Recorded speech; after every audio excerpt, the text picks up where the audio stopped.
Advocate વિવેક Limbasiya, ward number 16 માં આમ આદમી party તરફથી ઉમેદવાર છું।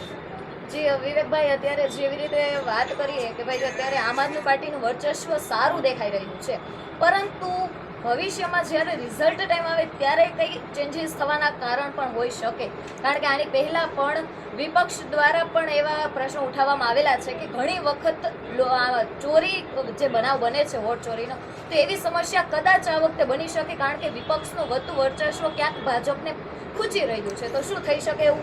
ખાસ સમગ્ર રાજકોટમાં, સમગ્ર ગુજરાતનો એવો માહોલ બન્યો છે કે વિપક્ષ મજબૂત થાય અને વિપક્ષની ઘણી બધી સીટો આવે, ઘણી જગ્યાએ વિપક્ષ સત્તામાં પણ આવી શકે છે।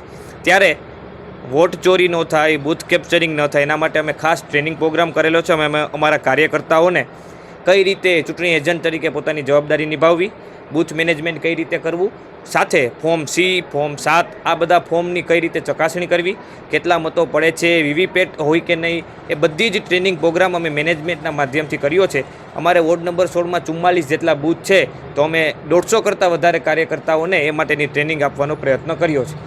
જી વિવેકભાઈ, અને વાત કરીએ આમ આદમી પાર્ટીની, તો પહેલેથી એવું હોય કે રાજકારણમાં જેટલા અનુભવી હોય ને એ લોકોને સીટમાં ઉમેદવાર તરીકે ઊભા રાખવામાં આવે, પરંતુ આમ આદમી પાર્ટીના ઉમેદવારોની જ્યારે નામની લિસ્ટ બહાર પડી તો એમાં જોયું તો મોટા ભાગના યુવાન હતા, અને મતલબ કહેવાય ને કે ફ્રેશર હતા। તો એની પાછળનું શું કારણ હોઈ શકે? 2026નું વર્ષ, આ એપ્રિલ મહિનો સમગ્ર ગુજરાત માટે એક ઐતિહાસિક મહિનો છે, કેમ કે આ ચૂંટણીમાં આખા ગુજરાતમાં રાજકીય પરિપ્રેક્ષમાં ફેરફાર થવાનો છે। આપણે જોઈએ કે ભાઈ અભણ નેતાઓ હોય, ભ્રષ્ટાચારી નેતાઓ હોય, પણ આમ આદમી પાર્ટીએ ગુજરાતની રાજનીતિને નવી દિશા આપી છે અને એજ્યુકેટેડ યુવાન લોકોને નેતૃત્વ કરવાની તક આપી છે। અને અમે જનતાની વચ્ચે જઈએ ત્યારે અમને ખૂબ જ સારો પ્રતિસાદ મળે છે। જનતા એવું કહે છે કે ભાઈ હવે તો થાકી ગયા, હવે તો કંટાળી ગયા। અમારે વોર્ડ નંબર 16માં ખાસ મચ્છરનો પ્રશ્ન છે। કોઈને એવું સાંભળીને હસવું આવે ભાઈ મચ્છરનો પ્રશ્ન છે, રોડ રસ્તાનો પ્રશ્ન છે। કોઈ એવું વાત કરે કે ભાઈ ડબલ એન્જિનની સરકાર, ટ્રિપલ એન્જિનની સરકાર, તો ટ્રિપલ એન્જિનની સરકારના ફાયદા અહીંયા સુધી જ પહોંચ્યા નથી। અહીંયા તમે છેલ્લા ઘણા સમયથી ડિમોલેશન થયું છે, ત્યારે અમે લોકોની વચ્ચે જઈએ તો લોકોમાં ખૂબ રોષ છે। એવી જ રીતે પ્રાથમિક સુવિધાઓ હોય એનું નિરાકરણ, એની સમસ્યાઓનું ગ્રીવેન્સ રીએડ્રેસલ એ લોકોને થતું નથી। સરકાર ખાલી ઓનલાઈન નંબર બહાર પાડી દે ને પછી એમ કે તમારી ફરિયાદનું નિવારણ થશે, પણ એ પ્રકારની કોઈ પણ સમસ્યાનું નિવારણ થતું નથી। લોકો ત્રાહિમામ છે અને ખાસ લોકોના રોજગાર, શિક્ષણ અને આરોગ્ય બાબતે ખૂબ જ દુઃખી છે।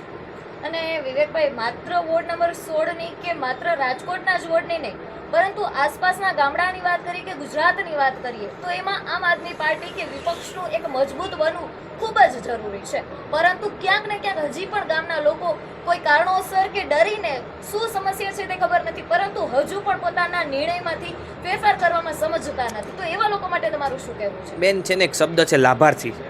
ભાજપના ક્યાંક ને ક્યાંક કોન્ટ્રાક્ટરો લાભાર્થી હોય, ક્યાંક ને ક્યાંક શિક્ષણ માફિયાઓ હોય, ક્યાંક ને ક્યાંક આરોગ્ય માફિયાઓ હોય, ક્યાંક ને ક્યાંક કોન્ટ્રાક્ટ માફિયાઓ હોય।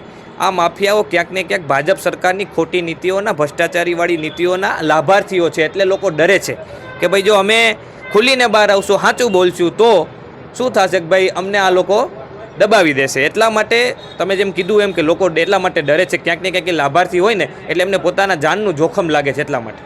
અને જે વિવેકભાઈ, આપણો ભારત છે એ કૃષિ પ્રધાન દેશ છે, પરંતુ સૌથી વધારે દુઃખી અત્યારે આપણા ભારતનો ખેડૂતો છે, અને એમાં પણ આપણે ગુજરાતની વાત કરીએ, સૌરાષ્ટ્રની વાત કરીએ તો સૌથી વધારે દુઃખી હોય ને તો ખેડૂત છે। અને જ્યારે ખેડૂત સાથે મારી TV7 લાઈવ ન્યૂઝની ટીમ રૂબરૂ મુલાકાત કરી રહી હતી ત્યારે તેના એવા પણ મીઠા પ્રશ્નો હતા કે કોઈ પણ સરકાર આવે, ખેડૂત હંમેશા દુઃખી હતો અને દુઃખી રહેશે। તો એવા ખેડૂત માટે એક સંદેશ જો આમ આદમી પાર્ટીના આગેવાન તરીકે તમે આપવા માંગશો તો શું આપશો? ગુજરાત સરકારના કૃષિ વિભાગે છેલ્લે 10,000 કરોડ રૂપિયાની એક સહાય બહાર પાડી। એનું એકમાત્ર કારણ છે કે આમ આદમી પાર્ટીએ ખેડૂત આંદોલનનું નેતૃત્વ કર્યું હતું, નહીં તો એ સહાય ખેડૂતોને મળે જ નહીં। એટલે ખેડૂતોને સંદેશો છે કે લોકશાહીમાં સત્તા પક્ષ જેટલું જ મહત્ત્વ વિપક્ષનું છે। આપણે સૌએ, ખેડૂતોએ, યુવાનોએ, મહિલાઓએ જ્યારે વિપક્ષને પાડી નાખ્યો છે, વિપક્ષ છે જ નહીં, ત્યારે સત્તા પક્ષ કરતાં પણ વધુ વિપક્ષને જવાબદારી આપવામાં આવે તો હરેક સમસ્યાનું નિવારણ થઈ શકે।